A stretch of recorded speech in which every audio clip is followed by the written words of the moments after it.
Hello students. जैसा कि आपने लास्ट क्लास में पढ़ा था, हम इम्पोर्टेंट क्वेश्चन कर रहे हैं रिसोर्स एंड डेवलपमेंट के इम्पोर्टेंट क्वेश्चंस। हमने जैसे 8 क्वेश्चन किए थे, 8 क्वेश्चन तक हमने पढ़ा था। एक बार इस वीडियो में हम स्टार्टिंग से एक बार 8 के 8 क्वेश्चंस को एक बार फटाफट रिवाइज करेंगे और उसके बाद उससे अगले वाले क्वेश्चंस पे चलेंगे। देखिए, पहला क्वेश्चन हमने पढ़ा था कल, what do you understand by resource. तो हमने रिसोर्स के बारे में बता दिया था भाई, जो हमारी सेटिस्फाइड को नीड करते हैं और उसे हम रिसोर्स बोलते हैं। और ये टेक्नोलॉजिकली एसेसिबल, इकोनॉमिकली फिजिबल और कल्चरली एक्सेप्टेबल होना चाहिए। सेकंड क्वेश्चन हमने पढ़ा था, resource are a function of human activity. जैसे भी अगर हमने कोई स्टेटमेंट देगा, भाई रिसोर्स और कुछ नहीं होता, हमारा एक फंक्शन होता है ह्यूमन एक्टिविटीज का। तो उसके लिए हमने सेकंड क्वेश्चन में देखा था कि रिसोर्स फ्री गिफ्ट तो होते हैं नेचर के, लेकिन इसका मतलब ये नहीं वो रिसोर्स है, क्योंकि रिसोर्स जब हम उनको यूज कर पाएंगे तभी हम उनको रिसोर्स बोल सकते हैं। जैसे human beings are essential component of resource because they transform material available in our environment into resources and the utility of resource depend on the stage of cultural development of man। उसके ऊपर depend करती है, तो तभी हम उसको बोल सकते हैं कि वो रिसोर्स है, वरना वो रिसोर्स नहीं है। थर्ड क्वेश्चन हमने पढ़ा था, how are natural resources important for man. मुझे लगता है इसको बताने की आपको आवश्यकता नहीं है, ये आप अब तक सीख गए होंगे अगर आपने पिछली वीडियोस को देखा है।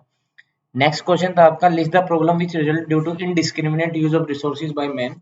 अगर हम इनडिस्क्रिमिनेट यूज करते हैं रिसोर्सेज का, इनडिस्क्रिमिनेट का मतलब होता है जो हमें रिसोर्स का करना चाहिए यूज, उसका हम यूज ना करते हो और उससे ज्यादा यूज कर ले हम, तो उसको हम बोलेंगे इनडिस्क्रिमिनेट यूज हो रहा है। नेक्स्ट हमने देखा था बेटा कि resource planning is essential for sustainable existence. कि सस्टेनेबल एग्जिस्टेंस अगर आपको लेना है तो उसके लिए रिसोर्सेज प्लानिंग आपको करनी पड़ेगी। ये भी हमने पढ़ा था, what do you understand by sustainable economic development. जब डेवलपमेंट ऐसी होती है जहाँ पे ऑप्टिमम यूटिलाइजेशन ऑफ रिसोर्सेज होता है, उसको हम सस्टेनेबल इकोनॉमिक डेवलपमेंट बोलते हैं। रिसोर्स प्लानिंग वीडियो में भी हमने देखी थी, रिसोर्स प्लानिंग क्या होती है, और उसके बाद इसमें पढ़ा था हमने रिसोर्स प्लानिंग नेसेसरी क्यों है। जैसे रिसोर्स फॉर रिसोर्स प्लानिंग के लिए resource availability is not the same in all parts of country. कहीं पे ज्यादा है, कहीं पे कम है, कहीं पे जहाँ वाइटल रिसोर्सेज की आवश्यकता वहां पे आपके रिसोर्स नहीं मिलते। इसलिए हमने रिसोर्स प्लानिंग की नेसेसरी के बारे में जाना था। लास्ट क्वेश्चन हमारा था, India has enormous diversity in the availability of resources name from varied region. Varied का मतलब जो अलग अलग हो, हमने उसके बारे में जस्टिफाई करना था। तो हमने झारखंड का, छत्तीसगढ़ का और मध्य प्रदेश का, इन सब का मिनरल्स का और कोयल डिपॉजिट्स का हमने सारे एग्जाम्पल इसमें लिए थे।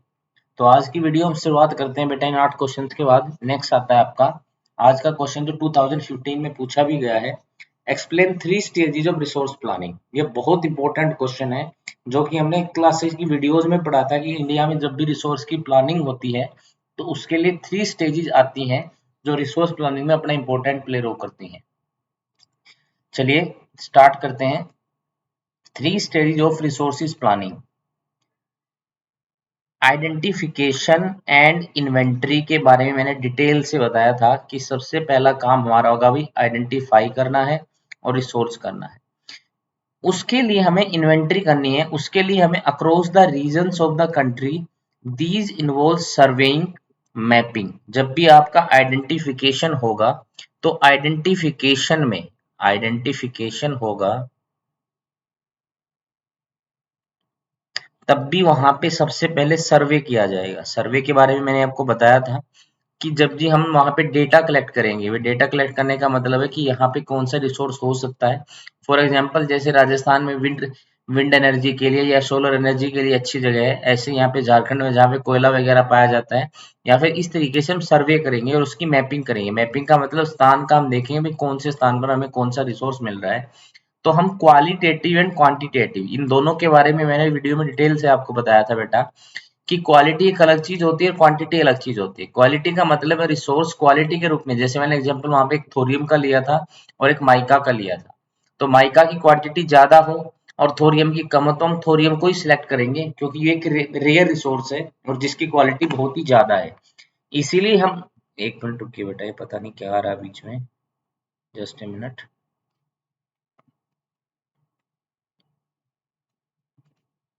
ओके, क्वांटिटेटिव एस्टिमेशन करना है, मेजरमेंट ऑफ द रिसोर्सेज, ये सब हम करेंगे फर्स्ट स्टेप में। नेक्स्ट आता है evolving A plan structure and dot. एक स्ट्रक्चर बनाएंगे प्लानिंग करके जिसमें हम अप्रोप्रिएट टेक्नोलॉजी का इस्तेमाल करेंगे, जिसमें स्किल होगी, इंस्टीट्यूशनल का सेटअप कर देंगे हम और इम्प्लीमेंट कर देंगे रिसोर्स डेवलपमेंट के लिए। उसके बाद आता है मैचिंग द रिसोर्स डेवलपमेंट। हम रिसोर्स डेवलपमेंट को क्या करेंगे, मैच करेंगे और plan with the overall national development कि जैसे जैसे मैं रिसोर्स का इस्तेमाल करते जा रहा हूँ उसके साथ साथ मेरी नेशनल डेवलपमेंट कितनी हो रही है। मैं रिसोर्स का ज्यादा इस्तेमाल तो नहीं कर रहा हूँ, ये हमारा थर्ड स्टेप रहेगा जिसमें हमने जो जो रिसोर्सेज का इस्तेमाल किया या उनका यूज किया है उसमें हमने नेशनल डेवलपमेंट किस तरीके से की है। तो ये था हमारा क्वेश्चन नंबर 9। ये हमारी 3 स्टेजेस थी बेटा। फर्स्ट आती है आइडेंटिफिकेशन, नेक्स्ट आती है इवॉल्विंग ए प्लानिंग स्ट्रक्चर और थर्ड आती है matching the resource development with the overall national development के साथ। ओके, नेक्स्ट क्वेश्चन पे चलते हैं। Planning is the widely accepted strategy for judicious use of resources. Judicious use का मतलब होता है, ये आपको क्वेश्चन समझ में आना चाहिए, जुडिशियस यूज का मतलब होता है ऑप्टिमम, बिल्कुल जितना होना चाहिए उतना ही हम यूज करें तो उसको जुडिशियस यूज बोलते हैं इन कंट्री लाइक इंडिया। इसने बोला प्लानिंग इज वाइडली एक्सेप्टेड कि हमने प्लानिंग को एक्सेप्ट किया है क्योंकि ऊपर सारे क्वेश्चन प्लानिंग से रिलेटेड चल रहे हैं। मैंने आपको बताया था कि जिस तरीके से मैंने सारी वीडियो बनाई है एक टॉपिक एक बार एक टॉपिक एक बार, उन्हीं टॉपिक के आधार पर आगे आपको जो वीडियो मिलेगी वो क्वेश्चन से रिलेटेड मिलेगी। Justify this statement with two relevant points के साथ विद एग्जांपल। ये भी प्रीवियस ईयर क्वेश्चन है, 2013 में पूछा गया है। तो देखिए आइए इसके बारे में जानते हैं। India is enormous diversity. Enormous diversity का मतलब है विभिन्नता। विभिन्नता का मतलब एक जगह पे कुछ किसी चीज की ज्यादा है, कोई चीज ज्यादा और कोई चीज यहाँ पे कम है। इज अवेलेबिलिटी ऑफ रिसोर्सेज में कहीं पे कोई रिसोर्स प्रेजेंट है, कहीं पे कोई रिसोर्स प्रेजेंट है। Through planning region which have shortage, जिनमें शॉर्टेज है कहने का मतलब रिसोर्स आपके कम है और वाइटल रिसोर्सेज हैं and those having adequate quantities receive equal attention. तो सबको हमें इक्वल अटेंशन तभी मिलेगी जब हम करेंगे प्लानिंग। फॉर एग्जाम्पल एक जगह पे किसी रिसोर्स की कमी है, जैसे राजस्थान में विंड पावर ज्यादा है लेकिन वहां पे कोयला नहीं है तो हमें डिस्ट्रीब्यूशन करना पड़ेगा। आप जम्मू कश्मीर की साइड जाओगे वहां पे टिम्बर वगैरह ज्यादा है या दूसरे हो जाते हैं लेकिन वहां पे वो चीजें अवेलेबल नहीं है जो हमें साउथ में मिलती हैं। तो हमें इक्वल अटेंशन लेके आनी पड़ेगी और वहां पे हमें रिसोर्स प्लानिंग की आवश्यकता पड़ेगी। एग्जाम्पल भी दिया है, there are region which are rich in certain types of resources but are deficient in some other resources. में क्या बेटा वो डेफिशिएंट है। ये बार बार बार आ चुकी है। तो मैंने बताया जब बातें रिपीट होना स्टार्ट हो जाए तो समझ जाइए कि अब आपकी जो तैयारी है ना वो बिल्ड हो रही है, आपका जो बेस है ना वो स्ट्रोंग बनना है। ये सारी बातें मैं पीछे पढ़ चुका हूँ। भाई इंडिया में डाइवर्सिटी है रिसोर्सेज की, प्लानिंग के द्वारा इन रिसोर्सेज का इक्वल अटेंशन दिया जा सकता है और हमारे कुछ रीजन ऐसे हैं जहाँ पे कुछ सर्टेन, जहाँ पे कुछ रिसोर्सेज डेफिशिएंट है और कुछ रिसोर्सेज की वहाँ पे कमी नहीं है और कुछ रिसोर्सेज वहाँ पे कम है। Arunachal has abundance of water but lacks in infrastructure development. Arunachal Pradesh में वाटर तो है क्योंकि वहां पे नदियां हैं, जैसे वहां से ब्रह्मपुत्र वगैरह वहां पे नदियां हैं, वहां पे वाटर रिसोर्स बहुत है लेकिन वहां का इंफ्रास्ट्रक्चर जो है, कहने का मतलब वहां पे जो रोड वगैरह होते हैं बिल्डिंग्स वगैरह होती हैं वो सारा इंफ्रास्ट्रक्चर वहां पे प्रेजेंट नहीं है। There are some region. अब देखो दो पॉइंट आते हैं बेटा वाइटल जिसके लिए हमें प्लानिंग करना बहुत ही ज्यादा जरूरी है और वो दो पॉइंट कौन कौन से आते हैं। सबसे पहले आता है there are some regions which can be considered self-sufficient in terms of availability of resources। कुछ ऐसे हैं जहां पे sufficient है in terms of availability में। फॉर एग्जाम्पल अगर हम बात करें स्टेट ऑफ झारखंड की, अगर हम बात करें या हम छत्तीसगढ़ की बात करें या मध्य प्रदेश की, ये रिच है बेटा किसमें, मिनरल्स भी मिलते हैं और यहाँ पे कोल डिपोजिट्स भी बहुत ज्यादा अच्छे हैं। लेकिन there are some region which have acute shortage of some vital resources, वहां पे नहीं है। फॉर एग्जाम्पल वही क्वेश्चन रिपीट हुआ है, the state of Rajasthan is well endowed with solar and wind energy but lacks in water resources. तो इस question में कुछ भी नया नहीं था, ये सारी चीज आप वीडियो में भी और ये सारी चीज आप एक प्रीवियस जो एक क्वेश्चन आया था उसमें भी आप पढ़ चुके हो। सीधे सी दो ही बातें हैं, कुछ ऐसे रीजन्स हैं जहां पे हमारे रिसोर्सेज सेल्फ सफिशिएंट है, वाइटल रिसोर्स प्रेजेंट हैं, लेकिन कुछ यहाँ पे रिसोर्सेज ऐसे हैं जो कि प्रेजेंट नहीं है, जैसे कि राजस्थान में वहां पे सोलर और विंड एनर्जी रिसोर्सेज आपको मिल जाएंगे लेकिन मिनरल्स या कोयल का मिलना वहां पे यहाँ पे अप्रोक्सीमेटली इम्पॉसिबल है। आगे चलते हैं, क्वेश्चन नंबर 11 देखिए। Write 4 factor which determine resource development in region. अब देखो ये भी इंपॉर्टेंट हो जाता है भाई, रिसोर्स करते हुए सारा चैप्टर लेके आ रहे हैं भाई, रिसोर्स की डेवलपमेंट करनी है, रिसोर्स की डेवलपमेंट करनी है, ये हमारा मेन रीजन होना चाहिए। तो इस डेवलपमेंट को कर कौन सकता है? सबसे पहली बात, जब रिसोर्स ही प्रेजेंट नहीं होंगे तो डेवलपमेंट क्या खाक करोगे? तो सबसे पहले चाहिए हमें रिसोर्सेज की अवेलेबिलिटी। दूसरा हमारे पास क्या होनी चाहिए? टेक्नोलॉजी होनी चाहिए। तीसरा हमारे पास क्वालिटी ऑफ ह्यूमन रिसोर्सेज का मतलब है ह्यूमन रिसोर्सेज ऐसा होना चाहिए कि वो ह्यूमन रिसोर्सेज क्या हो? एफिशिएंट हो। एफिशिएंट हो या हम बोल सकते हैं वो स्किल्ड हो।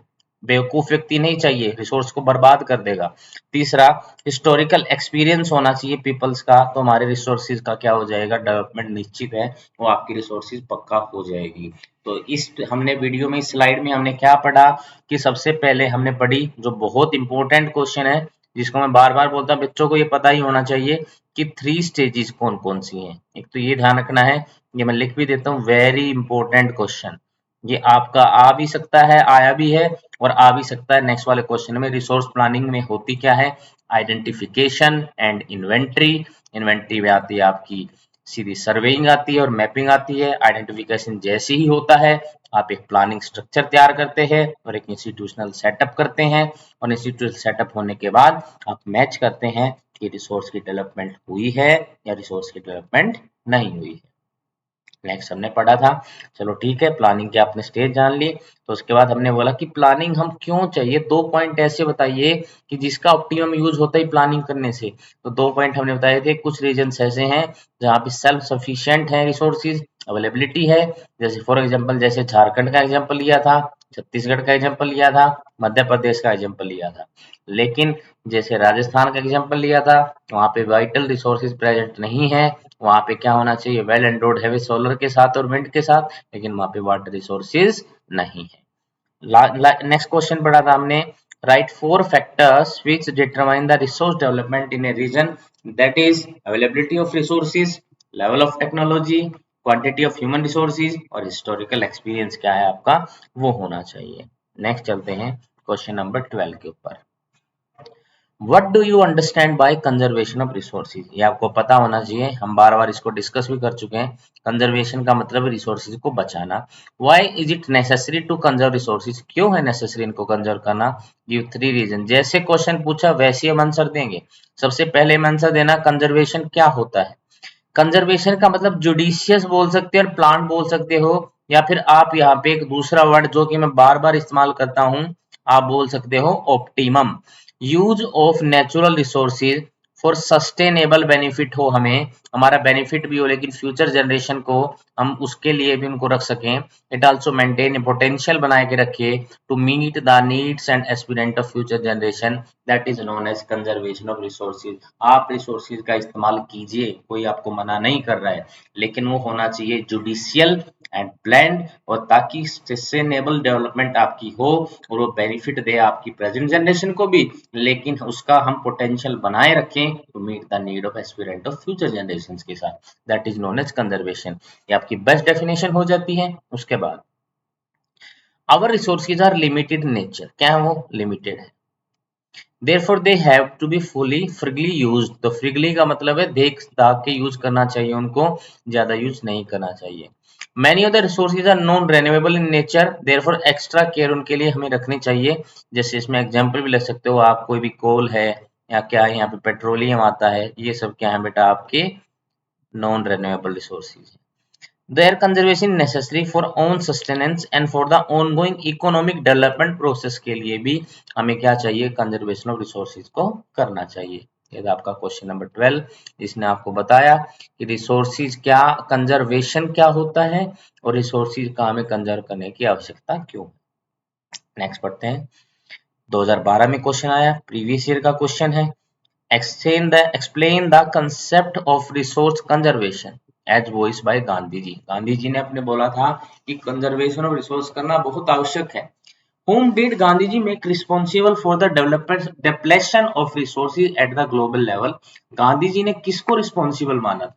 किसको उन्होंने बताया था कि भाई ये व्यक्ति या ये देश कोई भी हो सकता है जो रिस्पॉन्सिबल है ग्लोबल रूप से, जिससे हमारे रिसोर्स का कंजर्वेशन नहीं हो रहा है और हमारे रिसोर्स डिप्लेट होते जा रहे हैं। तो आइए देखते हैं।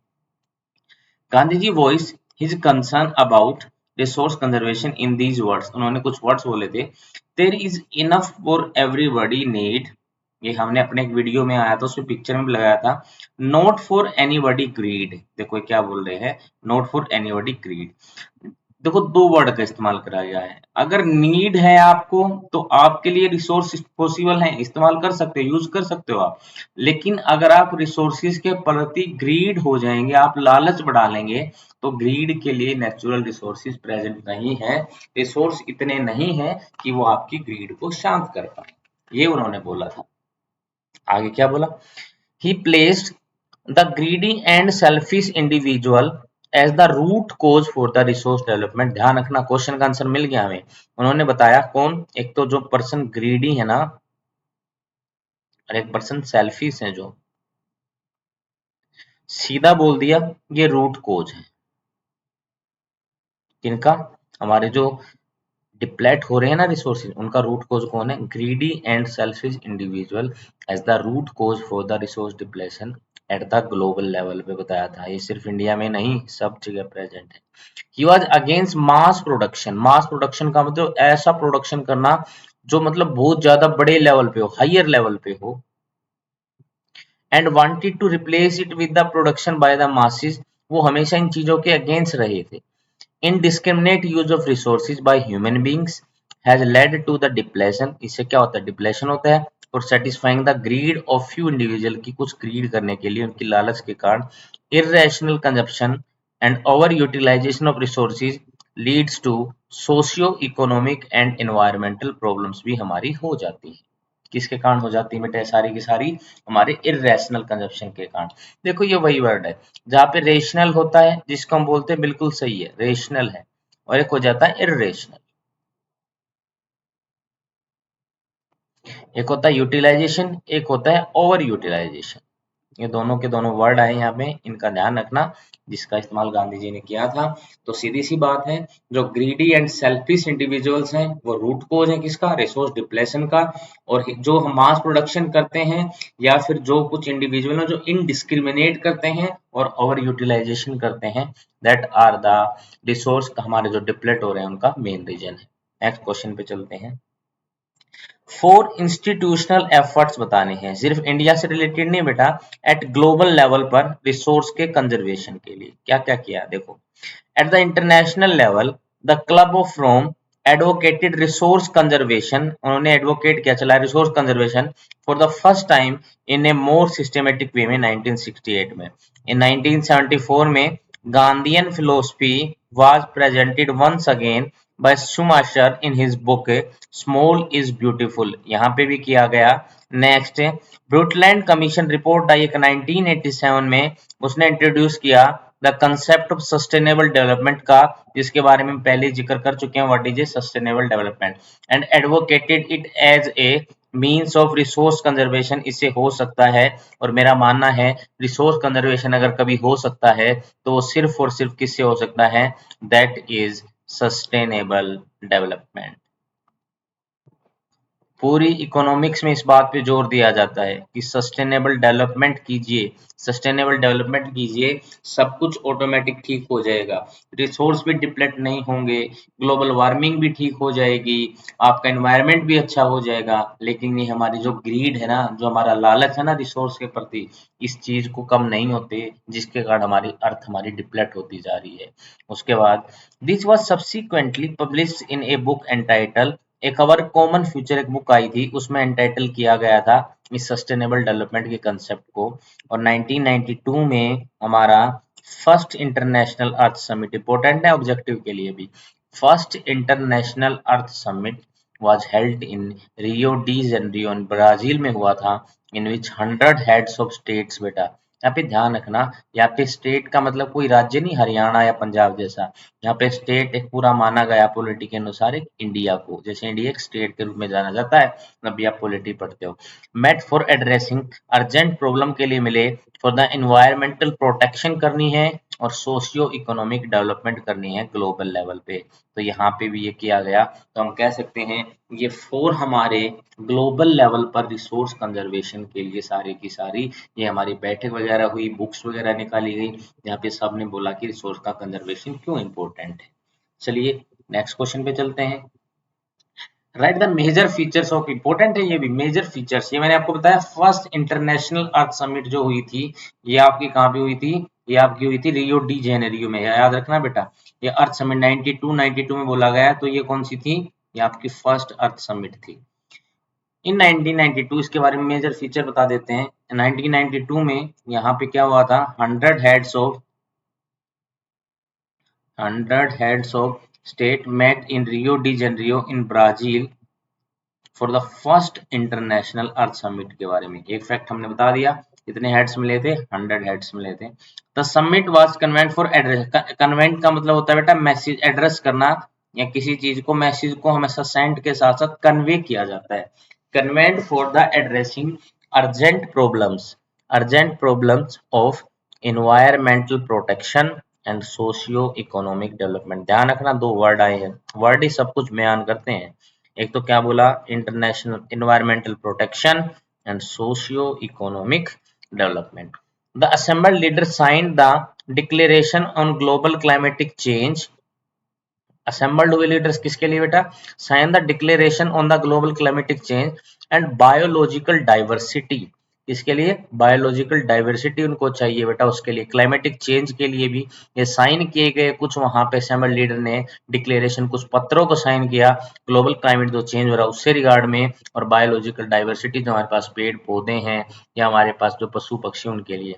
The Rio convention endorse the global forest principle बनाए गए एंड अडेप्टेड किया गया एक एजेंडा 21, जो कि क्या था, for achieving sustainable development in the 21st century. It is an agenda to combat, ये लड़ने का था किसके प्रति, इन्वायरमेंटल डैमेज हो रहा है, जो पॉवर्टी हो रही है, जो डिजीज हो रही है, थ्रू द ग्लोबल कोऑपरेशन होगा। ये सब कॉमन इंटरेस्ट हैं और म्यूचुअल नीड्स हैं हमारी, और शेयर रिस्पॉन्सिबिलिटीज है। बहुत ज्यादा अच्छे अच्छे वर्ड्स आए हैं। इसने क्या बोला, जो हमारी 21 सेंचुरी में एक एजेंडा था टू कॉम्बैट एनवायरमेंटल डैमेज। इसको समझिए, लड़ाई करनी किस किस से, सबसे पहले हमारी प्रॉब्लम्स देख लीजिए क्या क्या है। हमारी जो प्रॉब्लम्स है वो सबसे पहले क्या है बेटा, एक तो है इन्वायरमेंटल डैमेज हमारा जो है नंबर 1 है। दूसरा क्या है हमारा, दूसरा है हमारा पॉवर्टी। और तीसरा क्या है बेटा, जो डिजीज है हमारी। ग्लोबल कोऑपरेशन, ग्लोबल कोऑपरेशन चाहिए, ये हमारे क्या है, कॉमन इंटरेस्ट है, म्यूचुअल नीड्स के और शेयर्ड रिस्पॉन्सिबिलिटीज के। तो ये सब हमारा हुआ था जो हमारी पहली इंटरनेशनल अर्थ समिट हुई थी उसके रिगार्ड में। चलिए नेक्स्ट क्वेश्चन पे चलते हैं, बहुत इंपॉर्टेंट है। ये इतने ज्यादा बड़े हैं लेकिन इतने ज्यादा बड़े आपको लिखने की आवश्यकता नहीं है, ये सिर्फ समझाने के लिए है। अगर ऐसे टाइप 4 या 5 नंबर में क्वेश्चन आता, बड़ा क्वेश्चन आता, तो फिर आपको ये सारा डिटेल में लिखना पड़ेगा। देखिए, the future generation may not have sufficient resources as compared to the present generation, justify statement by giving suitable example। बिल्कुल सही बात है, ये तो हमें अलग से दिखता है ना भाई। अगर हमारे रिसोर्सेज में सस्टेनेबिलिटी नहीं होगी तो जो हमारे लिए प्रेजेंट है वो उनके लिए प्रेजेंट नहीं होगा, सिंपल सी बात है। Present sources of energy in India are coal, petroleum, natural gas हो गए, solar energy, wind energy, hydel power, electricity, wood for fire और कार्डन एक्सेट्रा है। Most of these are non renewable sources of energy हैं which में get exhausted हो जाएंगे कब, after some time. These are available in limited quantity में है। The present rate of consumption जो है is higher than the rate at with these resources are being replenished should be preserved for our future generation। कहने का मतलब बोल रहा है जो रेट ऑफ कंजप्शन है, क्या है, जो रेट ऑफ कंजप्शन, ये रेट ऑफ कंजप्शन क्या है हमारा, ज्यादा है। ये हमारा रेट ऑफ कंजप्शन क्या है, ज्यादा है। लेकिन दूसरी बात ये क्या है, लेकिन इसका यूज जो हम कर रहे हैं ना, उसके बाद इसको जो हमें कंजर्व करना चाहिए, जो रेट ऑफ कंजर्वेशन है वो बहुत कम है। तो ये गैप तो हमें आगे इनको लेके जाना ही नहीं देगा।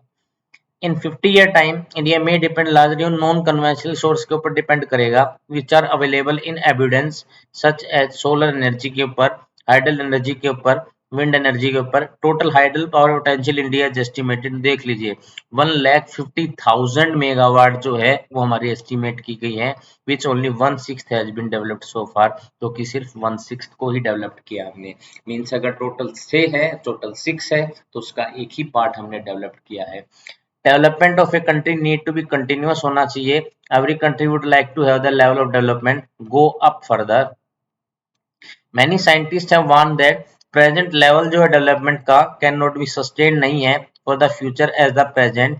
तो rate of consumption of both renewable का भी और नॉन रेन्यूएबल का भी बहुत ज्यादा हाई है, बहुत ज्यादा इस्तेमाल कर रहे हैं हम। Rapid industrialisation has led to the environmental degradation हो रहा है, इसका भी कारण है कि फ्यूचर जो जनरेशन होगी इन रिसोर्सेज का इस्तेमाल नहीं कर पाएगी। सस्टेनेबिलिटी डेवलपमेंट जो है aims at development without damaging the environment or at the same time conserving for the future, ये भी हमारी बहुत कम है, ये भी नहीं है हमारे पास। सस्टेनेबिलिटी और development essential not only for the present generation but also for the future generation to ensure a good life, ये भी हमें पकड़ के चलना पड़ेगा गुड लाइफ के लिए। तो देखिए जो जो क्वेश्चन हमने आज पढ़े हैं, सबसे पहले हमने जो पढ़ा है, अब इसको ना विदाउट आंसर के भी देखिए, एक बार क्वेश्चन की तरफ देखिए पूछ क्या रहा है। What do you understand by conservation of resources, वही तो बात है, रिसोर्सेज को बचाना। बेटा सीधा बोलो कि ऑप्टिमम यूटिलाइजेशन करना है सर, वो कंजर्वेशन ऑफ रिसोर्सेज होगा। मींस ऐसा पेश होना चाहिए जिसमें रेट ऑफ कंजर्वेशन है वो ऑप्टिमम हो ताकि हम उसका यूज कर पाए, और सेकंड है नेसेसरी इसलिए करना है ताकि फ्यूचर जनरेशन के लिए बचे। हमारे रिसोर्स हैं वो लिमिटेड है, नॉन रेन्यूएबल हमारे पास ज्यादा, लेकिन उनका हमें एक्स्ट्रा केयर करना चाहिए। और दूसरा हमारी ऑन गोइंग इकोनॉमिक डेवलपमेंट के लिए सस्टेनेबल डेवलपमेंट जरूरी है, उसके लिए हमें सस्टेनेबल डेवलपमेंट करनी चाहिए। क्वेश्चन खत्म हो जाएगा। एक्सप्लेन द कंसेप्ट ऑफ, फिर रिसोर्स कंजर्वेशन आ रहा है गांधी जी का। गांधी जी ने जो रूट कोज बताया था ग्रीडी, और जो हमारा रूट कोज था कौन था, जो ग्रीडी पीपल्स थे और जो हमारे सेल्फिश पीपल्स थे, उनके ऊपर उनका रूट कोज बताया है।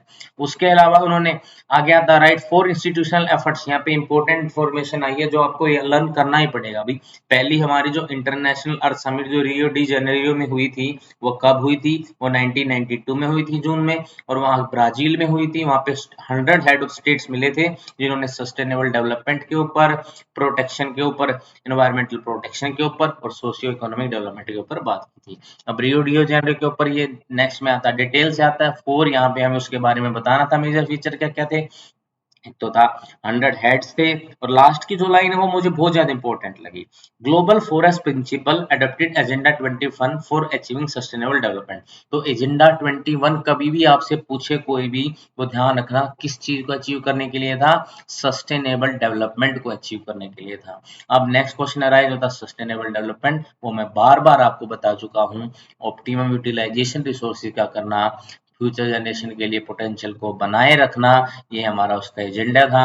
नेक्स्ट आपका आता है, आपने फ्यूचर जनरेशन आपके पास रिसोर्सेज नहीं होंगे प्रेजेंट जनरेशन के मुकाबले में, इसके बारे में आप बता सकते हैं। सीधी सी बात है, नॉन रिन्यूएबल रिसोर्सेज कम है, यूज ज्यादा हो रहा है, रेट ऑफ डेवलपमेंट हमारा कम है, और हमारा रेट ऑफ उनका कंजप्शन करने का ज्यादा है।